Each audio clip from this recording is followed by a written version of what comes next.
Yes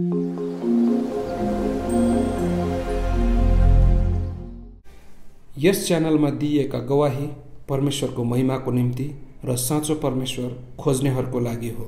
सत्य जहिले पनि तीतो हुन्छ, तसर्थ तीतो र खस्रो कुरा मन नपराउनेहरूले हाम्रो च्यानल नहेर्नुहोला।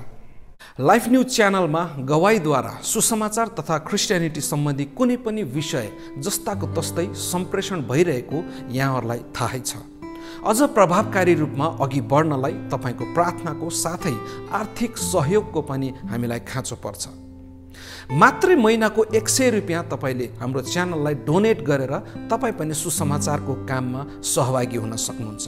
तसर्थ डिस्क्रिप्सनमा दिएको एकाउन्ट नम्बर वा ई-सेवा वा क्यूआर कोडलाई पनि तपाईले प्रयोग गर्न सक्नुहुन्छ।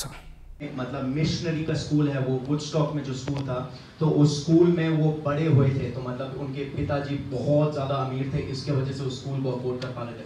तो उस वक़्त उनको मतलब प्रभु यीशु मसीह के बारे में बताया गया था। एक छोटी सी उम्र में कलीसिया जाते थे, चर्च जाते थे, लेकिन फिर भी बोलते थे हाँ ठीक है, क्या दिक्कत है, ये सब कुछ। तो जैसे आपने सुना कि मेरे जो ग्रैंडफादर थे, मतलब जो पिता, मतलब ग्रैंडफादर हिंदी में कैसे बोलते हैं आप समझ गए ना। तो जो वो थे वो बहुत अमीर थे। तो एक ऐसा समय आ गया था कि उनने अपने परिवार को भी तोड़ दिया था। मेरी दादी के साथ डिवोर्स, तलाक लगा दिया, बच्चों को भी छोड़ दिया, बच्चों को भी त्याग दिया। तो मेरे पापा एक ऐसे पॉइंट में आ गए, कहाँ 5 स्टार होटल में रहते थे, और एक सडनली एक ऐसे पॉइंट में आ गए कि उनके पास 1 रुपये नहीं था, 1 पैसा नहीं था। तो उसके वजह से वो रेलवे स्टेशन में जाके सोते थे, हर जगह में जाके सोते थे, और वो कहते थे कि यार मेरे अपने माता पिता ने मुझे त्याग दिया, अब मुझे कौन बचाएगा मेरे को इस परिस्थिति से। तो एनीवेज जब वो चलो मैं इतना गहराई में नहीं जाऊंगा गवाही के, लेकिन ये सब कुछ हुआ उनके जीवन में। और उस वक्त उनको पता चला कि जब वो बाइबल पढ़ रहे थे, ऐसी मजे में पढ़ रहे थे, तो एक दिन जब बाइबल पढ़ रहे थे तो परमेश्वर का वचन जैसे कहता है, मैं तुझे कभी छोड़ूंगा नहीं, कभी त्यागूंगा नहीं। जैसे परमेश्वर का वचन कहता है, चाहे तेरे अपने माता पिता तुझे त्याग दे, तुझे छोड़ दे, मैं तुझे कभी छोड़ूंगा नहीं, कभी त्यागूंगा नहीं। हालेलुया। तो वो वाला वचन मेरे पिताजी के पास आया और मेरे पिता ने उसको ग्रहण किया, और जैसे तैसे प्रभु का धन्यवाद हो, उनके पास 1 रुपए का पैसा नहीं था। और वो उसी वक्त से लोग आए उनके पास, ऑटोमेटिकली कहा कि नहीं आप बेटा ये रखिए। तो एनीवेज लॉन्ग स्टोरी को अगर मैं एक छोटे में बोलूं, प्रभु यीशु मसीह के वजह से जो व्यक्ति रेलवे स्टेशन में सोता था, आज वो दुनिया के कोने कोने में भी जाके 5 स्टार होटल में सोते हैं, क्योंकि मेरे पिताजी एक पायलट बने। तो प्रभु का धन्यवाद हो कि मेरे पिताजी जो रेलवे स्टेशन में थे वो फाइनली एक जाके पायलट बन पाए। उसके बाद क्या हुआ, उन्होंने अपने पायलट की जिंदगी जी, प्रभु के लिए जीवन जिया, ये सब कुछ किया। फिर क्या हुआ, ऑब्वियसली मैं पैदा हुआ। जैसे hallelujah.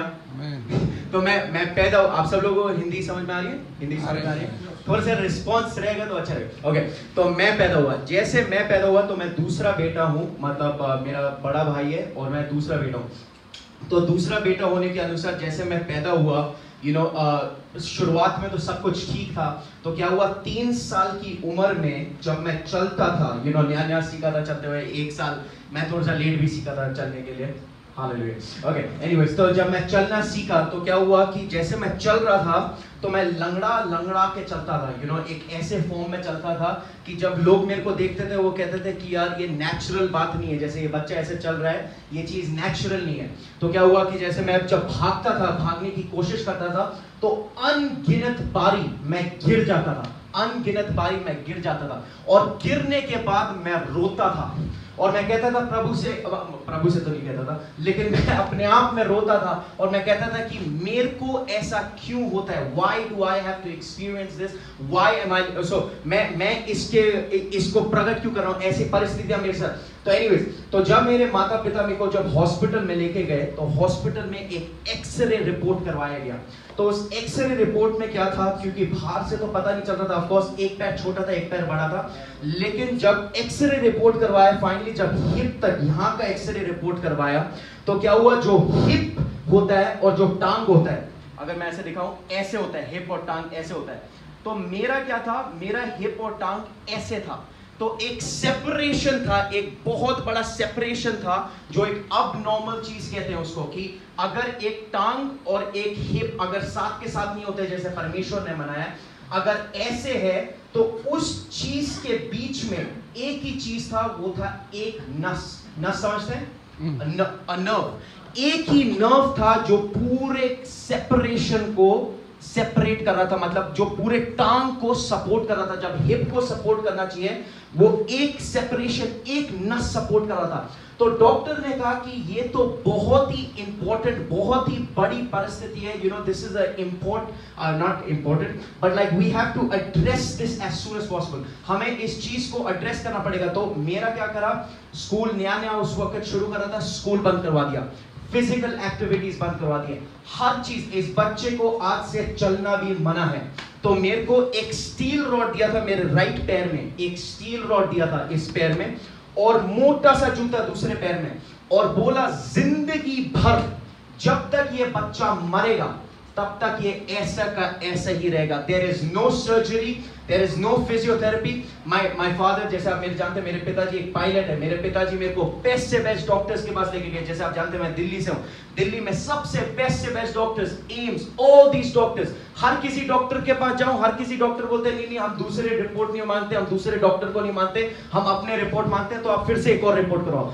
Almost more than 10 doctors, more than 10 reports, हर एक रिपोर्ट ने एक ही नेगेटिव चीज कहा कि ये बच्चा कभी नहीं चल पाएगा, sorry, this is a severe problem, this is a serious problem। तो anyways क्या हुआ, हम चर्च जाते थे, छोटा मोटा, पापा का भी छोटा मोटा विश्वास थोड़ा सा नीचे जाने लग गया था, चर्च भी मतलब कभी कभी जाने लग गए, जैसे खाली यू नो लाइक जैसे बहुत सारे लोग हैं आजकल, लोग अपने आप को मसीहत बुलाते हैं, बोलते हैं कि वी आर क्रिश्चियंस, बट खाली चर्च जाते हैं 25 एंड 1 जनवरी को, और ऐसे ही हमारा परिवार बन गया था। तो मैं किसी और के ऊपर हंस नहीं रहा, क्योंकि हमारा परिवार भी वैसे ही बन गया था। तो एनीवेज हम चर्च जाते थे, लेकिन एक दिन और भी बहुत सारी परिस्थितियां बदलने लग गई, बहुत आयत रूप से, अगर मैं उसमें जाऊं तो और भी समय लग जाएगा बताने के लिए। पर एनीवेज एक ऐसा समय था, हम चर्च गए, तो जब हम चर्च गए तो हमें नया यू नो मेरे पिताजी के जो को पायलट थे, जैसे वो कैप्टन है तो उनके जो को पायलट थे, तो उन्होंने कहा मैंने सुना है कि आपकी जिंदगी में बड़ी परिस्थितियां चल रही हैं, क्या आप किसी कलीसिया में जाते हैं?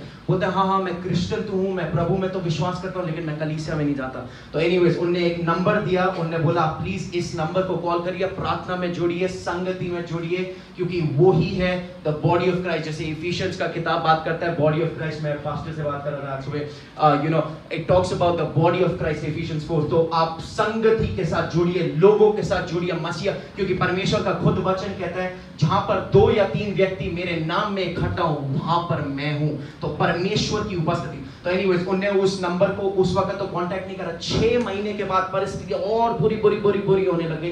फिर फाइनली अपने फोन को उठाया, ऐसे भी समय आ गया था कि मेरे मम्मा और पापा यू नो एक तलाक के उसमें आ गए थे, मैरिज के प्रॉब्लम्स आ गए थे, बहुत सारे प्रॉब्लम्स। हमारा घर जो हो गया था एक जैसे कहते हैं हॉन्टेड हाउस हो गया था, यू नो कि मतलब यू नो बहुत सारी दुष्ट आत्माएं घूमती थी वहां पर, और ये सब कुछ। जैसे मेरे पिताजी पायलट हैं तो वो जाते थे, तो मेरी मम्मा डर जाती थी घर में रहते रहते, यू नो एक बहुत बुरे सपने, ये सब कुछ। तो एनीवेज पास्टर आए घर में, उनने प्रार्थना करी, लेकिन उस वक्त उनको इस परिस्थिति, इतना इस प्रॉब्लम के बारे में पता नहीं था। तो क्या हुआ, प्रभु यीशु मसीह ने पूरी रीति से उस पूरे जो घर में जो भी दुष्ट आत्माएं थी, जो भी परिस्थितियां थी, प्रॉब्लम्स थी, यू नो हम हमारे वो ड्राइंग रूम में बैठे हुए थे। तो ड्राइंग रूम में उस वक्त मैं तो था नहीं, लेकिन जब ड्राइंग रूम में बैठे हुए थे तो एक टेबल था।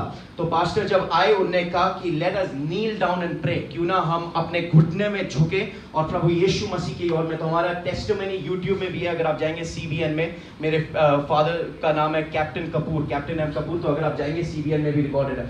तो जब वो घुटने में लेटे, यू नो जब वो घुटने में झुके, उनने जब प्रार्थना करी, तो उनको एक ऐसा लगा कि जो भी सारे बंधन थे, जो भी सारे प्रॉब्लम्स थे, वो सारी की सारी प्रॉब्लम्स जैसे निकल गई थी और एक आजादी का मूवमेंट लगा।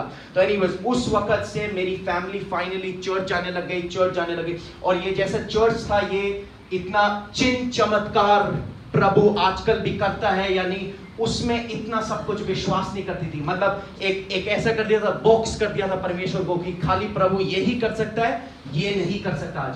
तो एनीवेज मैं एक मीटिंग में था, हम सारे लोग गए थे, हम रेगुलर हो गए थे चर्च में। एक ऐसा मीटिंग था, मैं हर वक्त क्या होता है कि जब चर्च की संगति खत्म हो जाती है, जैसे हम लोग सारे लोग फेलोशिप करते हैं, तो एक वक्त मेरे को तो फेलोशिप कौन करे मेरे साथ, मैं तो लंगड़ा हुआ व्यक्ति एक साइड में बैठा हूँ। तो एनीवेज हालेलुया। तो मैं साइड में एक बारी बैठा हुआ था ऐसे ही कहीं साइड में, और सारे लोग अपनी संगति चाय वाय कॉफी वॉफी जो भी कोल्ड ड्रिंक ये सब कुछ पी रहे हैं। उन लोगों ने मेरे लिए प्रार्थना तो की थी, लेकिन प्रार्थना करके भूल गए। बोला क्या पता आज के लिए नहीं है प्रार्थना, क्या पता कभी और। जानते हैं प्रभु ही चंगा करेगा, प्रभु ही चंगा कर सकता है, लेकिन क्या पता कल। आप अपने नेबर को बोलिए कि प्रभु कल नहीं करेगा, प्रभु आज करेगा। हालेलुया। प्रभु कल करने वाला, क्योंकि वो ही था, वो ही है और वो ही रहेगा। तो एनीवेज मैं एक साइड में ऐसे बैठा हुआ था, सारे लोग खेल रहे कूद रहे, मेरा अपना भाई था जो बड़ा भाई है, वो भी खेल रहा है कूद रहा है दोस्तों के साथ। तो पता नहीं मेरे दिमाग में क्या आया, हर दिन जिससे पहले मम्मा रात को मतलब स्टील रॉड को निकालती थी, क्योंकि ऑलमोस्ट 5-7 किलो का स्टील रॉड था और मोटा सा जूता था दूसरे पैर में। तो हर रात मम्मा स्टील रॉड को निकालती थी, तो आज तक मैं सीख गया स्टील रॉड को निकालने का। तो पता नहीं क्या आया मेरे दिमाग में, मैं ऐसे जैसे ये भाई बैठे हुए, इस भाई के जैसे मैंने ऐसे बस स्टील रॉड को निकाला, उसको साइड में रखा, ऐसे लगा सोने जा रहा हूँ। दूसरे मोटे जूते को निकाला और ऐसे जाके साइड में रखा। और क्या आया मेरे दिमाग में, जैसे ये बच्चे यहाँ पर खेल रहे हैं, मैं बच्चों के साथ जाके खेलने लग गया, ऐसे ही जाके उनके साथ खेलने लग गया। तो गया चलते चलते उनके पास, और जैसे वो दौड़ रहे थे दौड़ने लग गया बच्चों के साथ। फिर बच्चों, और अभी तक कुछ नहीं हुआ, मैं एक बारी भी नहीं गिरा, कुछ भी नहीं हुआ। फिर बच्चों के दिमाग में पता नहीं क्या है, बच्चे हैं हालेलुया, बच्चों के दिमाग में ऐसा चीज आया कि चलो कूदने चलते हैं। तो हम कहीं गए, मतलब ऊंचाइयों में, और जाके मतलब एक सीढ़ियां चढ़ी और उस सीढ़ी के खिड़की में गए हम। तो खिड़की से कूदने लग गए वहां से सारे के सारे बच्चे। अब मैं थोड़ा सा डर रहा हूँ क्योंकि मैंने कभी पहले किया नहीं है ये।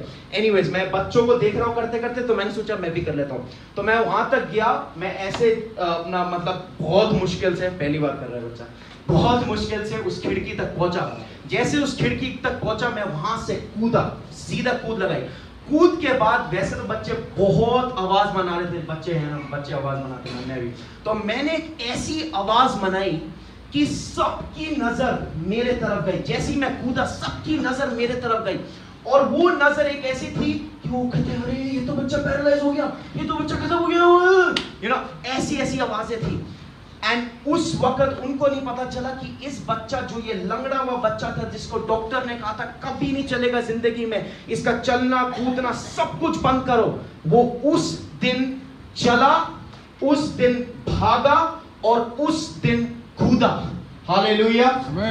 जब प्रभु यीशु मसीह आपको छूते हैं, मैं कह रहा हूं, आज पास्टर खुद कहते हैं बहुत लोग आते हैं प्रभु यीशु मसीह के नाम में चंगाई देने के लिए, क्या, लेकिन वो प्रभु से नहीं है, वो परमेश्वर से नहीं है। बहुत सारे लोग गिफ्ट्स इस्तेमाल करते हैं, लेकिन मैं आपको कह सकता हूं, जिस प्रभु ने मेरे को चलाया ही नहीं, जिस प्रभु ने मेरे को भगाया ही नहीं, जिस प्रभु ने मेरे को कुदाया ही नहीं, आज मैं खुद साउथ अफ्रीका में रह के मैं खुद एक पायलट हूं, तो आज मैं कूदा ही नहीं, लेकिन आज मैं उड़ता हूं। और वो जीवित खुदा है, जीवित परमेश्वर है। He is the resurrected Christ that we worship. There is no other God beside the Lord Jesus Christ. बहुत ज्यादा बोल्डनेस लगता है ऐसे चीजों कहने के लिए, लेकिन मैं आज आपको प्रॉपर एक गवाही दे सकता हूं। जैसे पास्टर ने बोला कि बहुत कम समय है, तो मैं यहीं पर अपनी समाप्त करता हूं। एंड मैं एक बहुत इंपॉर्टेंट चीज कहना चाहूंगा। तो मेरी उम्र परसों 21 साल की थी, तो कल हालेलुया मैंने अपना बर्थडे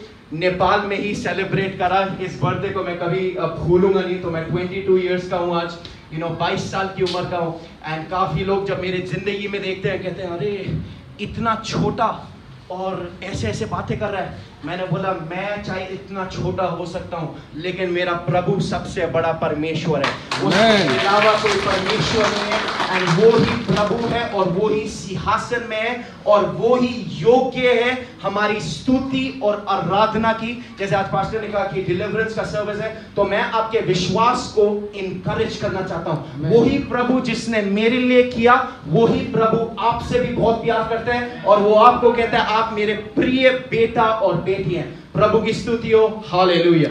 आमीन।